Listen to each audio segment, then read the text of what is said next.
Okay, the reason we're here, as I said, is because your brother makes his return, first time in Saudi Arabia. Marius Whyte, a guy who's been reached a good level at the sport, but I think it's fair to say he's at the end of his career now, back end of his career. Your brother's beaten world-class opponents back to back, Joseph Parker, Lucas Brown, Derek Chisora, Oscar Rivas.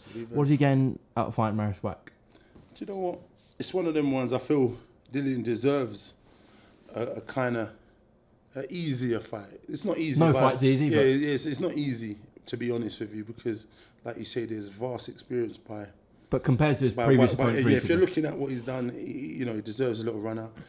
Whack is his experience. He's had 35 wins, 5 losses. He's on the tail end of his career. Out of his last 5, he's lost 3. Is the desire there for him? Not totally. He's in survival mode most of the time. But what it is the giants of this division are his kind of height.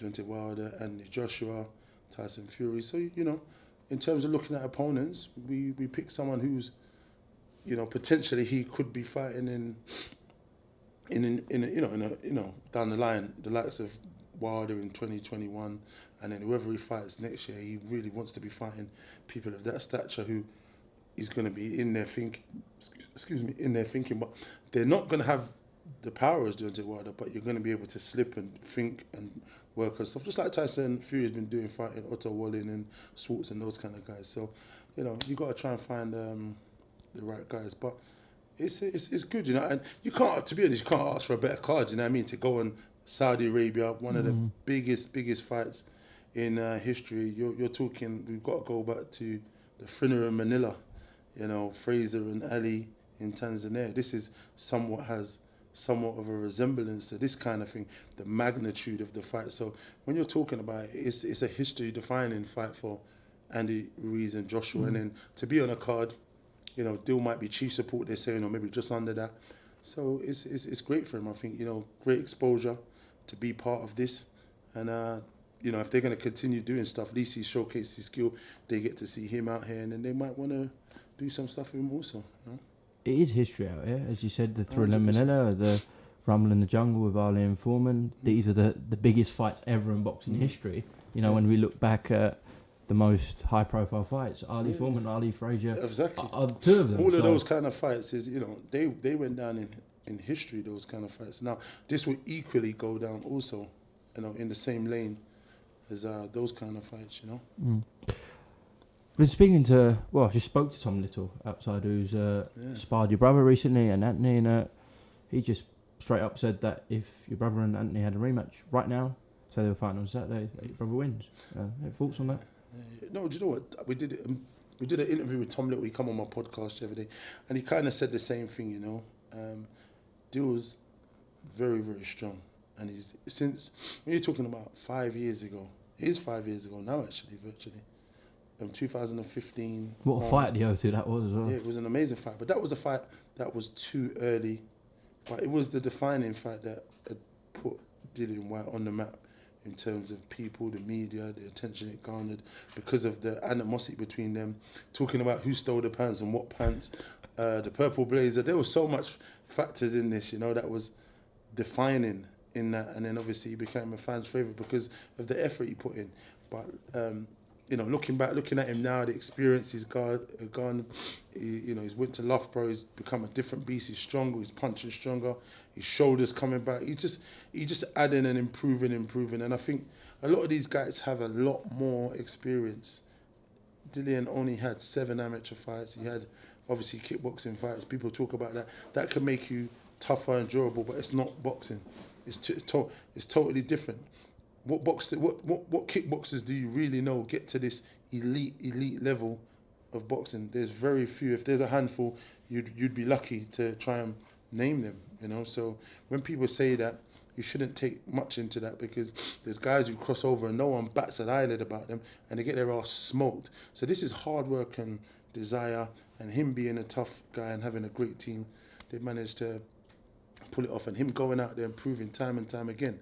Even when he's gone down, he's got back up and finished strong, and put in a good account of himself. This is heavyweight boxing. All the greats, All the greats went in there, went down, got up, put the person down, and had great fights, 12 and 15 rounds back in the day. Lost and still were Hall of Famers. You know, so when people talk about, we got to talk about this. Dillian's in a division of Land of Giants. You know, he's a small heavyweight in comparison to those guys in terms of like, you know, their athletics structure. A lot of them are 6'6", 6'7", 6'8", 6'10", as I was alluding to earlier. And he's got to mix it with those guys and find a way to get close, cut the range, and he's pretty good at that. So now we find a situation where he's up there. He's worked himself into being a WBC interim champion. And going back to what you said is obviously Tom Little's been in there with the both of them recently. And maybe you've seen the belief and the confidence factor in Dillian.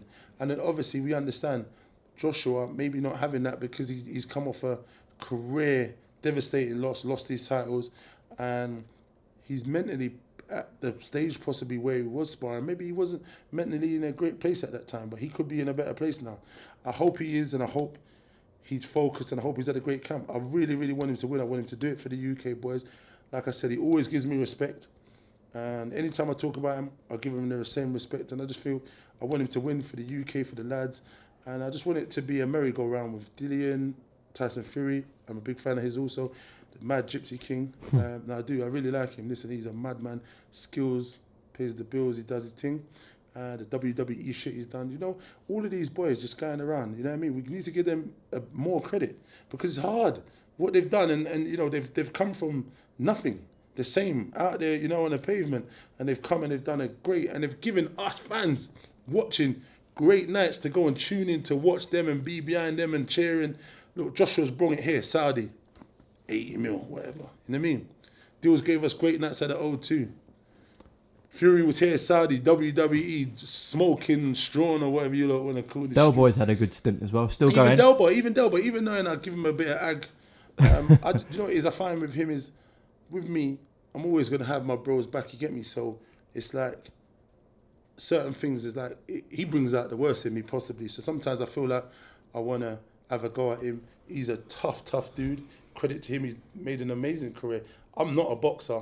I can box, I can punch, but I can fight. You know what I mean? At this juncture here, that's not my decision to be here fighting these guys, because if I would, I should be in the ring with them. But me and him's had a few crossroads. I just stay out of his way, he stays out of mine. But credit to him, he's done great. He's had a swan song. The end of his thing, he's done amazing. Just like Bellew as well. I was talking about this the other day. Bellew went for years under the radar, and then he just exploded from nowhere. Started to get these. Was it Makabu? Yeah, I know. Yeah, he was struggling to get a European title shot. Yeah, it was mad, and then he just came from nowhere. Then he got the 2 back-to-back Hay fights and got bare paper. And Usyk fight as well. Yeah, Usyk. Listen, so these guys have brought great nights to boxing for us. For me, I love boxing. I go to virtually every single show that is available. You know, interact with fans, do interviews with the media, and continue a relationship with the sport I love. You know what I mean? Obviously, being every step of the way from my bro, from amateurs all the way to the first fight, all the way through. It's just ridiculous seeing and watching the journey and how it's turned out. I wouldn't have envisioned this. I always used to say, my bro's gonna be champ. My bro. Everywhere I went, I used to say it, and people used to say, oh yeah, good on you, yeah, whatever. And you know, look and behold where we are now. He's megastar in the UK and the rest of the boys. Well, Anthony did say yesterday that he's pleased to have Dillian on the card and see him back in action. So I think it's definitely changed from when they first fought, because it was intense then. But I'm sure these rivalries will reappear again when they fight, if they do meet down the line, that is. Yeah, 100%. Right now, these boys, they don't really need to have, that intense rivalry, because what you got to look at is they're not fighting each other. You want to keep a certain energy. Dillian wants to gain revenge. He wants to beat him at all costs. But Dillian's down his own path at the moment, really. Absolutely. But obviously, you look at it, he thought, I could beat that guy. That's why he took the fight. So now he's in a place where he's coming up. He's thinking, irrespective if you win a title or not, I want to try and fight this guy to seek revenge for my own inner sanctuary. And sometimes it's your own fight within yourself, what drives and spurns you on. But like I said, he's quite a humble guy, so I wouldn't expect nothing different from Joshua to say anything different. And I'm sure Dillian somewhat maybe think, I'd want him to win, because I want to be the guy to come back and try and give him a new arsehole, tear him one, and get them belts out of his hands. So it's just what it is. You've got Joshua fans, you've got Dillian's fans, and you just got people who love boxing and boxing fans, and they're the greatest of UK boxing fans, you know. Just to round this off, let me ask you about Shakan Peters and the situation with Craig Richards. Just talk to me about it. Do you know what? I've heard Eddie or someone from Matchroom hollered Shakan and them the other day to ask them, can they fight on the 19th still? Which What? is When was this? Literally a matter of a few days ago. On the weekend, I was in Birmingham on the Frank Warren show, and I was told then that someone's called them literally either the Friday or it was November the 30th or the 29th. Someone had called them and said. So this could still happen. I don't think they're not interested in a 2-week camp, just phoning me out of the blue saying, no, let's fight now. So I heard that they were saying they're not sure. But to be honest, both camps have been in training and been sparring, so they are potentially prepared. So anything can happen. At the minute, I know John Pegg is talking to Eddie Hearn, and potentially it's going to happen. I'm sure they'll let me know, I guess, when it does, and we'll see. But if Shakan doesn't fight Craig next, then he's just got to sit it out and wait till next year. I know Eddie pulled out of the purse biz before. Will he go back in again? Who knows? It's only time will know. But what it is now there's a bit of edge and a bit of needle. Maybe he might think, you know what, this might be interesting. But I know there's other people who have come to me, potentially Channel 5, showing some interest, saying that they might want to stage it if they can come up with the money. That would be an interesting one also. But at the minute, I've heard it's potentially next year, February. Let's see what happens. You know what I mean? Okay, Dean Whyte, thank you very much for your time here in Saudi Arabia. Safe visit for the rest of the trip. Hopefully no shenanigans on your flight back. Mate, fuck me. It's not even funny. Oh, no, it's a nightmare. I'm even thinking I'm going to bloody turn a Saudi and stay here. I don't want to fly, but I'm not taking any chances. I'm serious mental, bro. Yeah. Best of luck to your brother against Thanks Marius very much, Whyte. And a big shout out to all the UK boys. Anthony, Tom Little. Exactly. Yeah, all right. Nice one, Dean. Cheers. Oh, yeah. Is special.